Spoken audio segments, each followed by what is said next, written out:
Ini enggak harus assalamualaikum aja kak. Langsung aja, soalnya langsung kami catat-catat gitu aja. Sini ya, Ya biar boleh. dengaran. Jadi pertanyaan pertama tuh, oh ya, dia udah tahu kan wawancara tentang apa kan?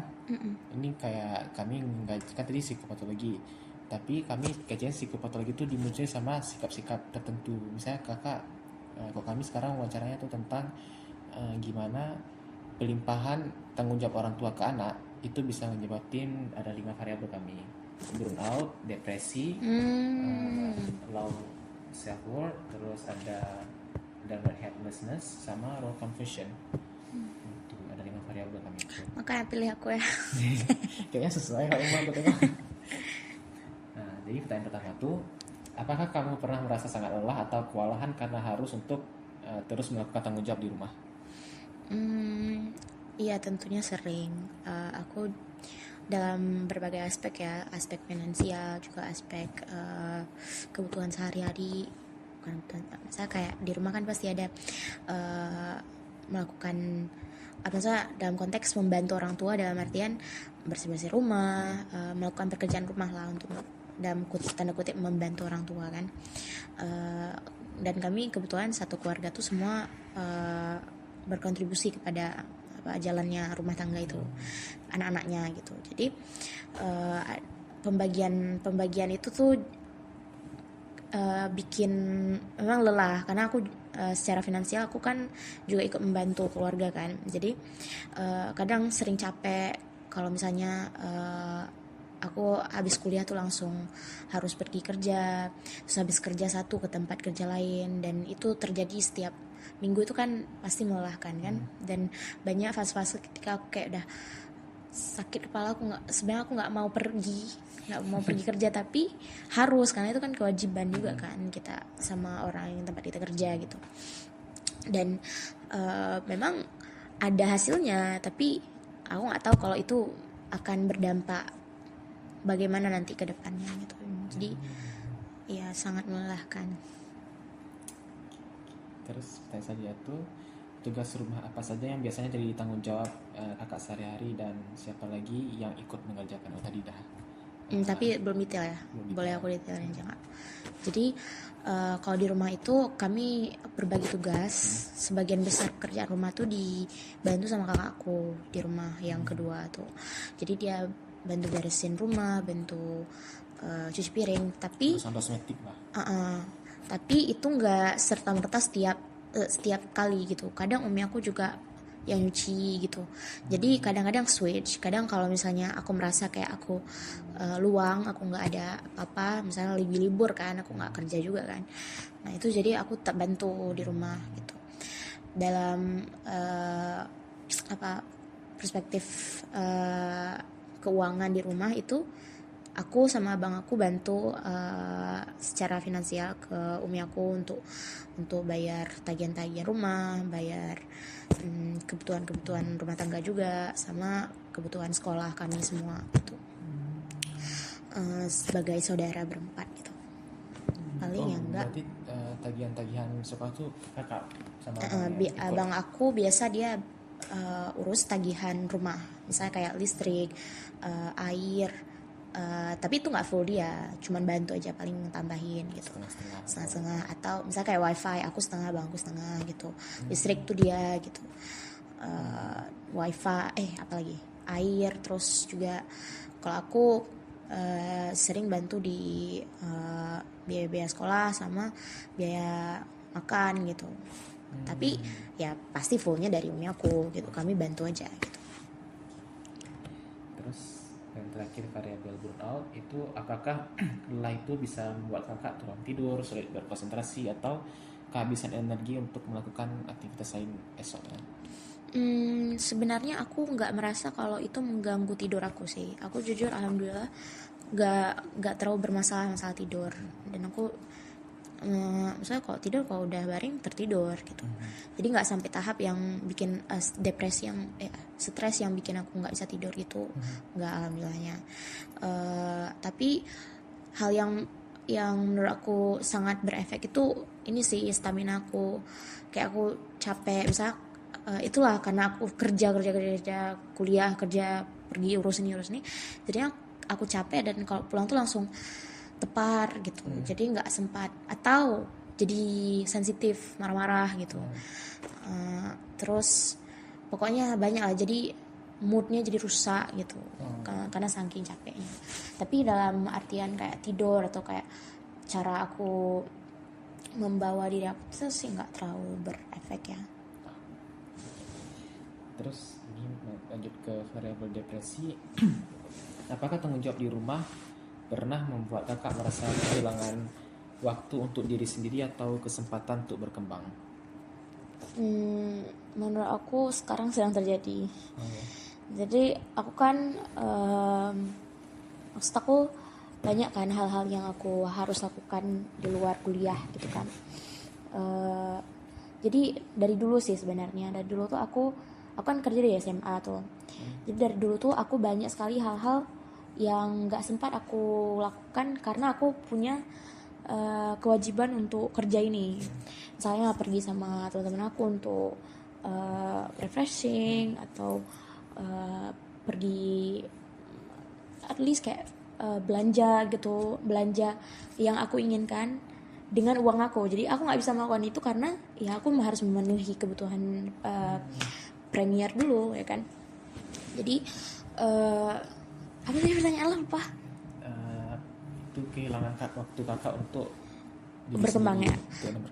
Terus juga jadi aku yang mungkin karena sekarang siklus kerja aku jadi lebih rapat ya, lebih intens ya. Jadi yang dulu atau aku sering belajar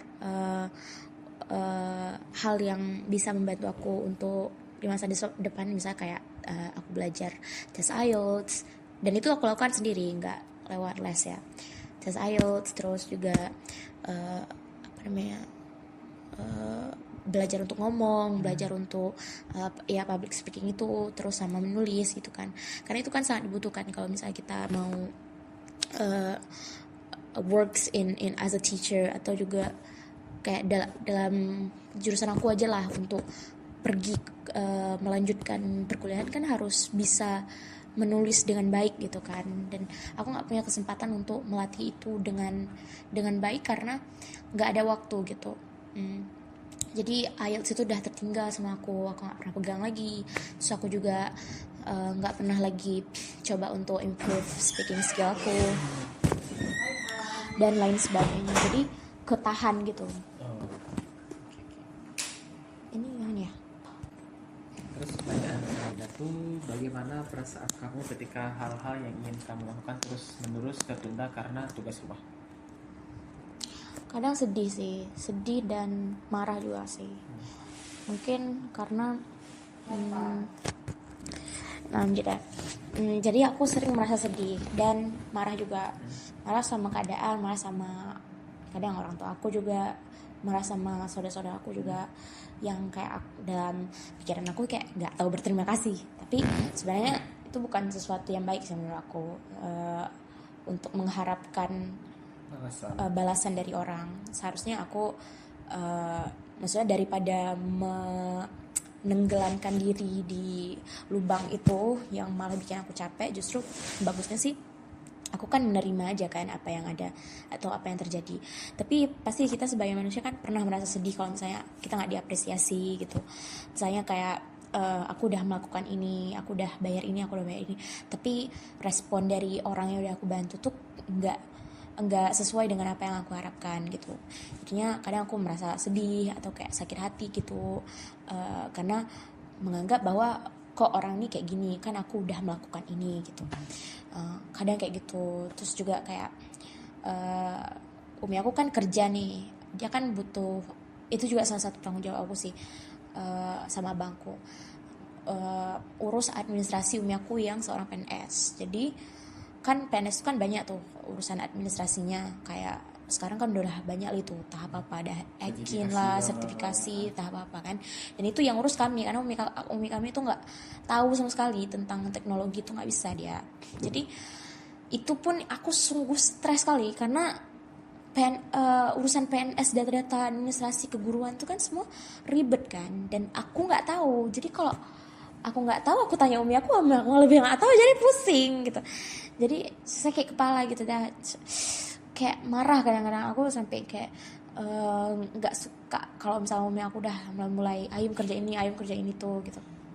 Jadi ya sih, menurut aku yang paling sering aku rasain rasa sedih sama sakit hati sama marah gitu. Terus apakah kakak bisa menikmati waktu untuk diri kakak sendiri, atau kakak rasa tuh kakak nggak punya ruang untuk diri kakak sendiri? Tergantung sih. Aku lebih ke, kalau iya itu tergantung sih dengan intensitas kegiatan aku. Tapi aku sering kayak dalam beberapa waktu tuh atau beberapa kesempatan tuh aku memprioritaskan mental aku. Jadi misalnya kayak ada 2 jadwal bersamaan. Yang satu tuh aku harus pergi senang-senang sama teman aku, satu lagi aku harus ngajar gitu. Kan itu kan satu kewajiban, satu lagi kayak supaya diri aku tuh nggak gila gitu kan, waras kan. Dan aku memilih pergi sama kawan karena aku merasa kalau misalnya aku terus mengorbankan diri aku, yang ada aku gila dan yang ada bikin lelah kayak gitu dah. Dan lelah itu sangat tidak efektif untuk aku mengajar, karena kayak nanti yang ada aku malah pusing, terus juga nggak efektif aku ngajarnya dan nggak sesuai dengan apa yang udah aku planning. Dan itu malah bikin tambah lagi menumpuk beban pikiran kan. Dan aku suka gambar tuh, jadi gambar tuh salah satu hal yang aku lakukan supaya meluapkan gitu kelelahan aku. Jadi kayak dengan aku menggambar tuh rasanya aku ada waktu untuk diri aku sendiri, dan aku senang kalau aku menggambar gitu. Maksudnya ini kayak tipikal kali kayak gitu untuk orang-orang yang suka gambar gitu kan. Gambar tuh bikin senang hati gitu, dan aku merasakan itu. Jadi kayak saya aku malam-malam tuh walaupun kayak udah jam 12, tapi kalau aku lagi mood aku pengen gambar sampai kayak jam-jam 3 gitu. Lihat hasil aku tuh jadi kayak wah, gue buat ini gitu. Jadi kayak itu jadi apa ya, achievement sendiri untuk aku gitu. Kalau ngomong gambar tadi kan sebelum wawancara Pangku juga. Pangku ini kebetulan juga suka gambar sama dia tuh. Apakah kakak pernah merasa bahwa diri kakak hanya dihargai oleh keluarga kakak keluarga kakak saat membantu atau berguna bagi mereka? Enggak juga sih. Apalagi umi aku kayak sangat berusaha untuk, meskipun kami tuh membantu dia di dalam banyak hal, tapi dia masih menempatkan dirinya sebagai ibu. Jadi kami nggak ngelunjak gitu. Jadi menurut aku itu bagus, karena akan banyak masalah yang muncul jika umi aku nggak kayak gitu. Karena pasti nanti ego abangku jadi tinggi, melambung, dia merasa dia own everything, terus aku juga bisa jadi kayak gitu. Jadi umi aku tetap menganggap kayak aku anaknya gitu. Walaupun banyak juga hal-hal yang bikin kesel, cuman ya namanya kehidupan kan. Jadi ya sama aja sih, umi aku memperlakukan kami tuh seperti anak gitu. Paling aku merasa hal-hal kayak gitu tuh sama saudara gitu. Saya kayak adik aku atau kakak aku. Nah kakak aku kan lebih tua dari aku. Jadi aku kadang merasa kayak serba salah gitu. Aku merasa kayak apa aku harus hormat sama kakak aku, tapi kakak aku tuh tidak pantas ya, tidak melakukan sesuatu yang bikin dia dihormati gitu.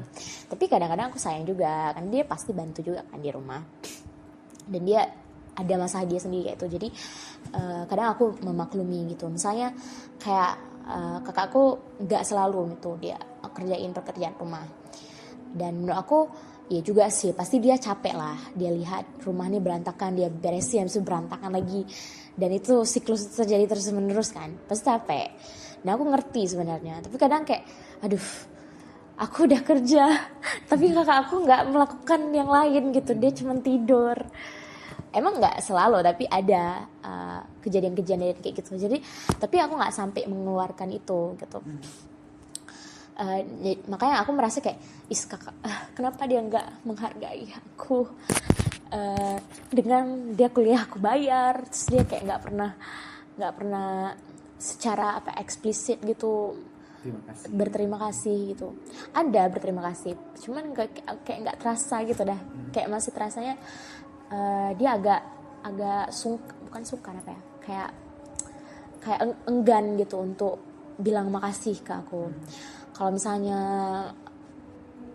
bayar itu kan maksudnya kewajiban orang tua harusnya kan, pendidikan itu kan. Tapi waktu itu aku merasa kayak daripada umi aku utang sama orang lain, mending pakai duit aku gitu kan. Tapi ini kan kakak aku yang butuh gitu, jadi maunya kakak aku yang urus semuanya, yang tanya ke aku yang kayak mana gitu. Pokoknya aku merasa kalau misalnya iya ya, misalnya dia berterima kasih gitu kan. Misal aku melakukan sesuatu, dia baru baik gitu. Dan aku melakukan itu juga sih sejujurnya sama ya, saudara-saudara aku yang lain. Tapi itu yang aku rasa. Karena kamu nanya yang aku rasakan kan, bukan saudara aku rasakan kan. Jadi misalnya lagi kayak gitu kakak aku baik gitu. Tapi terus nanti lama-lama dia balik lagi kayak jadi males-malesan. Kalau aku minta tolong pun dia kayak acuh tak acuh gitu. Jadi kayak aku kadang sedih juga gitu. Terus bagaimana reaksi orang tua kakak kalau tugas rumah itu tidak selesai atau tidak sesuai dengan harapan mereka? Aku lebih di sini orang tua yang aku refer tuh umi aku doang ya, karena yang satu lagi tidak berperan. Gak ada masuk. Sebenarnya ayahku nggak sekarang nggak seburuk itu, cuman kayak terlalu soalnya dia nggak ada peran di rumah tuh, tapi dia kayak udah kayak nggak ada orang aja gitu. Hidupnya kayak gitu ya. Jadi Pajangan lah situ. pajangan lah, dia kamar dia sendiri, kami kamar berdua, umi aku tidur di ruang tamu gitu. Ya enggak minta sama ayah kak Enggak lah, hoi, dari kami kecil. Kenapa? Kan emang dah nggak betul dari zaman. Aduh aku pengen. Aku nggak pernah, aku justru cringe lihat umi aku sama ayahku dekat. Kalau dekat aja ya, apalagi itu dua di satu kamar. Tapi kok itu seharusnya nggak dihitung nikah lagi nggak sih? Nggak tahu ya. Sampai bisa ranjang gitu? Nggak tahu. Nggak tahu aku, biarin lah sana. Kan emang udah nggak sanggup pikir lagi dah. Tadi berarti ekspresi ya. Apa namanya? Eh, Reaksi orang tua kakak. kadang sih umi aku kayak karena mungkin karena dia lelah juga ya. Jadi kalau dia pulang itu, dan ini dulu sering terjadi waktu kami masih kecil-kecil kayak gitu. Umi aku pulang kerja dan rumah belum beres tuh emang umi aku murka meledak seperti gunung Rinjani. Emang marah-marah tuh emang kayak mana, emang teriak ibu-ibu tahu kan yang cempreng tuh. Misalnya kayak dah capek umi kerja, terus kayak ini aja kalau nggak bisa buat itu, pulang rumah berantakan, ngapain aja, sering tuh ngapain aja kalian di rumah. Itu sering kali terjadi sama umi aku ngomong, sampai aku jadi kayak kayak terpapar ini di kepala aku. Kalau umi aku pulang lihat rumah belum beres tuh rasanya kayak pasti akan ada bencana yang terjadi gitu. Jadi kayak bisa kayak jam 4 pulang tuh kayak udah ada. Oh iya udah deg-degan kalau umi aku pulang dan aku belum melakukan apa yang biasa yang umi aku harapkan gitu. Misalnya dia nggak pernah suruh, tapi dia marah kalau kita nggak buat, dan misalnya masak nasi ya, hal simpel gitu aja. Tapi kalau sekarang sih mungkin karena udah mengerti kami udah capek, jadi umi aku nggak sering marah lagi, nggak semurka dulu. Tapi kadang misalnya kayak gitu kan dia jadi dia yang step up untuk kerjain gitu kan. Misalnya dia pulang piring belum cuci, nasi belum masak, sekarang justru umi aku yang langsung buat aja gitu. Dan tapi setelah buat tuh dia, kalau dia capek dia marah. Dia marah, semua umi kerjain kayak gitu. Pokoknya jadi kami kayak berjalan di atas kaca gitu di dua sisi itu. Jadi pokoknya berusaha sebagus mungkin untuk jangan memacu amarah umi, karena kasihan juga sih menurut aku. Sebenarnya salah juga sih, masa mama udah kerja, udah sebenarnya Umi peran mama tuh kan bukan provide family kan, tapi Umi aku udah kerjain pekerjaan rumah juga, mikir ini mikir itu, jadi kayak sebagai anak pasti merasa kayak punya kewajiban untuk bantu gitu kan. Justru yang harusnya memiliki kewajiban tidak memiliki perasaan itu gitu. Itu sih. Terus apa kakak tuh pernah ngerasain kecewa nggak sama diri sendiri kalau tidak berhasil menyelesaikan tugas? Itu sama berbuat kayak aku dan tidak tidur aja nggak keluar. Mungkin nggak kecewa ya, tapi lebih kayak merasa apa ya, merasa bersalah. Merasa bersalah. Aku nggak kecewa sama diri aku, karena jujur aku juga nggak mau. Tapi merasa bersalah kalau misalnya nggak terbuat gitu. Jadi kan misalnya dengan dampak jadi Umi aku yang buat gitu kan, yang kerjain gitu. Jadi merasa bersalah kadang seperti anak yang tapi badan aku nggak jalan untuk membantu itu karena udah saking capeknya dah. Ya aku nggak merasa kecewa sih, karena dalam core, misalnya dalam lubuk hati aku nggak mau sebenarnya mengerjakan itu. Jadi ya udah gitu.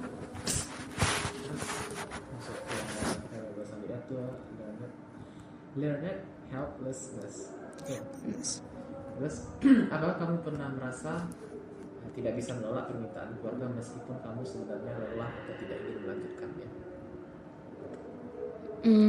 Ya. Dan itu terproses dengan jadinya keluar amarah gitu.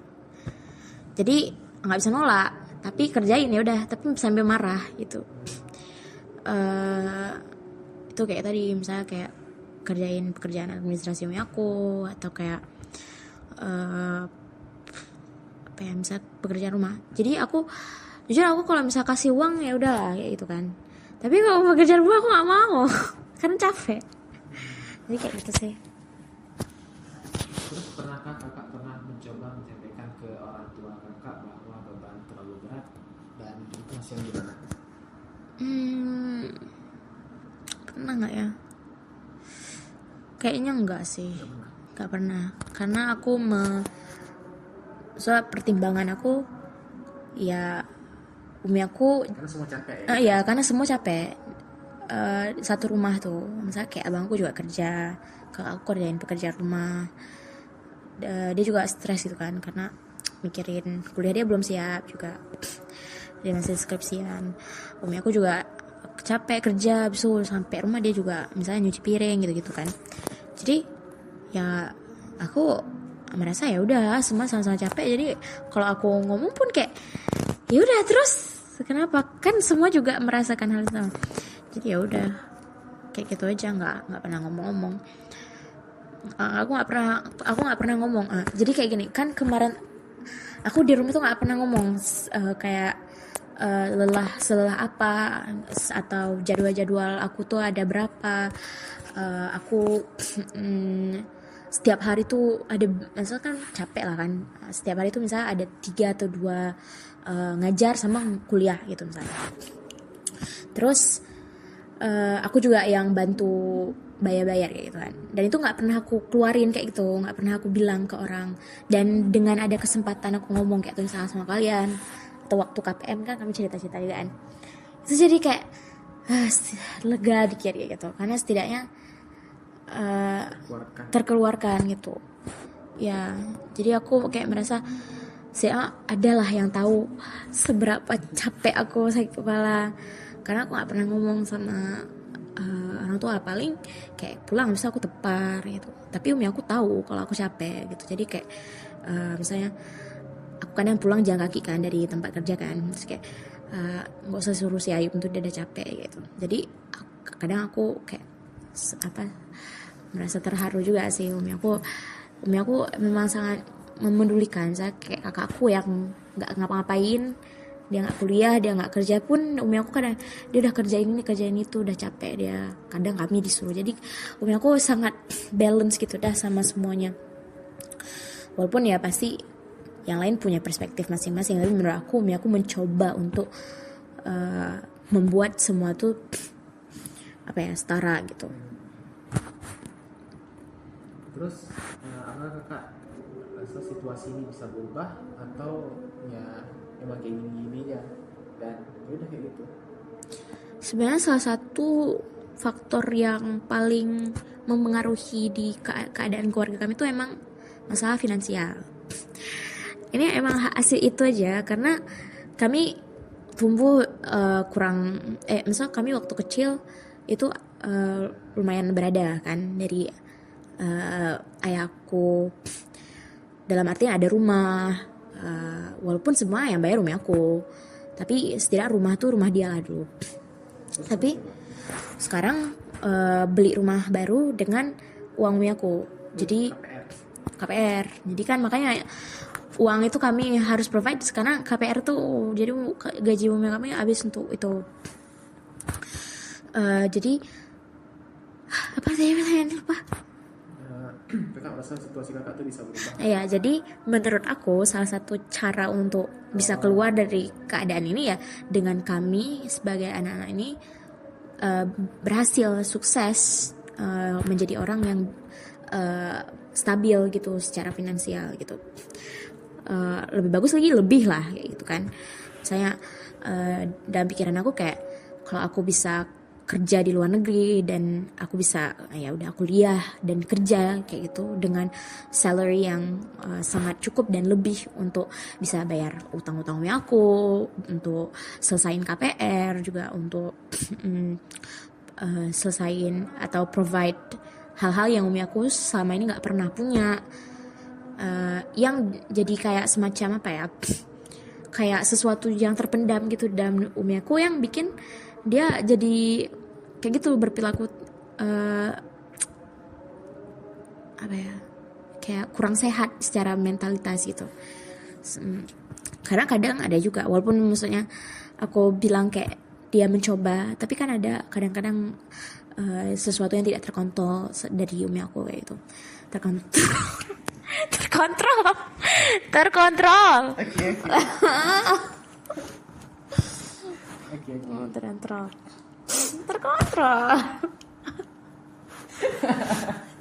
Ingat berita tuh gak sih?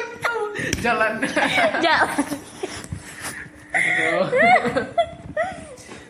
Diskon jangan. Oke. Lanjut. Terus masuk ke role conclusion. Apakah kakak pernah merasa bingung dengan kakak atau sebagai anak dalam keluarga atau sebagai orang yang mengurus rumah? Mungkin tengah-tengah ya. Kayaknya aku bukan masa bingung. Mungkin ya karena jadinya nggak tahu ya gimana itu. Kayaknya enggak deh. Karena kakak sebagai ibu tuh masih memberikan afeksi dia sebagai ibu. Iya, dia berperilaku seperti ibu. Jadi kalau misalnya salah ditegur. Kalau kami tidak bertanggung jawab juga ditegur gitu. Tapi dia juga kasih opsi ke kami, misalnya mau pilih apa gitu. Jadi abis itu juga tidak dikekang menurut aku, tapi lebih kayak bertanggung jawab aja. Misalnya kayak aku kan kalau keluar malam tuh nggak apa-apa umi aku, karena aku udah dewasa, dia udah tahu kalau misalnya aku bisa milih sendiri apa yang aku keputusan aku. Misalnya aku juga ikut sesuatu asal aku bilang dan aku jelasin apa yang aku lakukan, ya umi aku oke aja kayak gitu. Kayak KPM kemarin, aku nggak harus harus perasaan takut untuk tidak diizinkan gitu, nggak, menurut aku sih nggak pernah, kecuali waktu kami masih sekolah.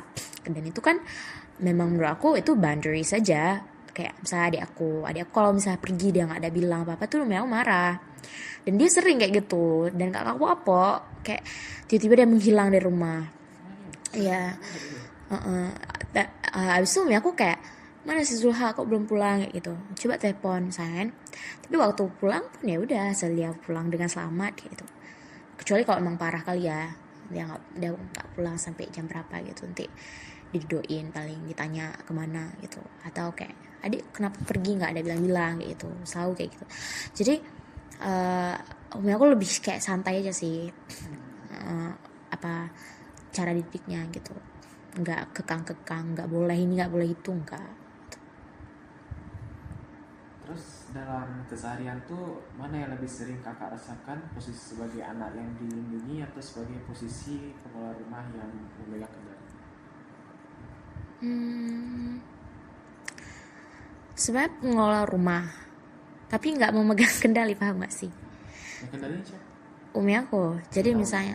misalnya paling abang aku sih, dia agak lebih merasa kalau dirinya berperan sebagai ayah gitu, Karena laki ya. karena laki, anak pertama, dan dia kerja bantu rumah juga gitu kan.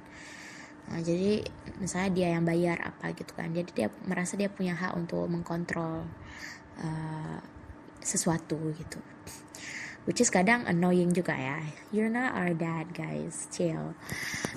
Jadi kadang itu juga bikin kayak konflik gitu sih di rumah, karena abang aku juga dia pasti dia punya ego kan, namanya cowok, dia ego, merasa dia udah provide, udah tua, paling tua, tapi yang lain tuh nggak respect sama dia. Tapi menurut aku respect itu di gain kalau kalau kamu seseorang yang bisa di respect, kita akan respect gitu. Jadi kalau aku nggak mengontrol sih, lebih kayak kalau aku ada uang aku kasih umi aku yang ngatur gitu, atau kayak misalnya cuci-cuci atau beres-beresin rumah, kayak ya udah kami buat sendiri gitu. Jadi tanpa ada kayak set rules yang harus dikerjakan gitu oleh semua orang di keluarga, hanya karena kami membantu jalannya rumah tangga gitu. Terus pernahkah kakak merasa kehilangan jati diri saat harus menempatkan diri di antara kedua peran yang berbeda? Iya sih kadang, mungkin ya, karena kayak mungkin dulu ya waktu aku masih kecil-kecil kayak gitu, kayak kadang aku sedih kayak gitu, misalnya aku udah mikir kayak misalnya aku udah kerja kayak gitu, dan aku udah mikir ini aku apain uangnya gitu, terus kayak tiba-tiba umi aku udah ambil uangnya gitu. Jadi kayak ya emang untuk keluarga juga sih, untuk makan gitu kan, tapi kadang aku kayak merasa kenapa gitu. Padahal aku kan, maksudnya padahal itu punya aku, jadi harusnya diminta izin atau kayak mana gitu. Karena dulu karena masih SMA kan rekeningnya rekening umi aku kan. Masih diambil gitu ya? Iya langsung diambil itu aja, tiba-tiba udah hilang gitu. Jadi kayak itu, tapi ya udah sih, udah berlalu. Udah selesai sih. Habis. Oke. Maaf ya kalau misalnya kadang yapping dan tidak menjawab pertanyaan ya. Saya mau jawab.